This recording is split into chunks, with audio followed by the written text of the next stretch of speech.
अब देखो, लाइट को एक्चुअल में प्रोपोगेट करने के लिए किसी मीडियम की रिक्वायरमेंट होती नहीं है, पर लाइट जिन जिन मीडियम से ट्रैवल करता है उन मीडियम्स को लाइट के साथ बिहेवियर के बेसिस पे तीन तरह से हम लोग कैटेगराइज कर सकते हैं।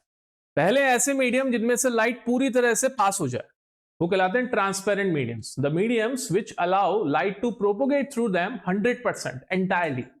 जैसे हो गया ग्लास, प्लेन ग्लास जो होता है ना, उसमें से लाइट पास हो जाती है। हमारी एयर हो गई और वैक्यूम हो गया, तो उसमें से लाइट ऑलमोस्ट पूरी तरीके से पास हो जाती है, जिसमें से वैक्यूम तो ऐसा है जो पूरी ही लाइट को अपने अंदर से पास करवाता है। ग्लास और एयर थोड़ा बहुत उसमें ऑब्स्टिकल पैदा कर सकते हैं।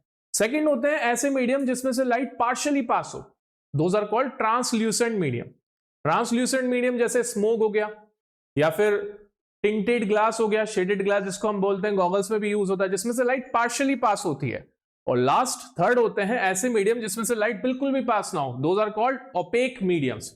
ओपेक मीडियम जैसे वुड हो गया, हमारी वॉल्स हो गई, मेटल्स हो गए, जिसमें से लाइट पास नहीं हो सकती। तो इस तरह से तीन तरह के मीडियम्स होते हैं। अब इन तीन तरह के मीडियम से फर्क क्या है? इन तीन तरह के मीडियम्स की ऑप्टिकल डेंसिटी अलग अलग है।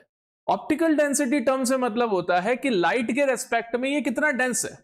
ऐसा मीडियम जिसमें से लाइट अपनी पूरी स्पीड से पास हो सके वो रेयर मीडियम कहलाता है, और ऐसा मीडियम जिसमें से लाइट को ट्रैवल होने के लिए अपनी स्पीड को कम करनी पड़े वो डेंस मीडियम कहलाता है। तो यहां से दो टर्म्स निकल के आती है, रेयर मीडियम और डेंस मीडियम।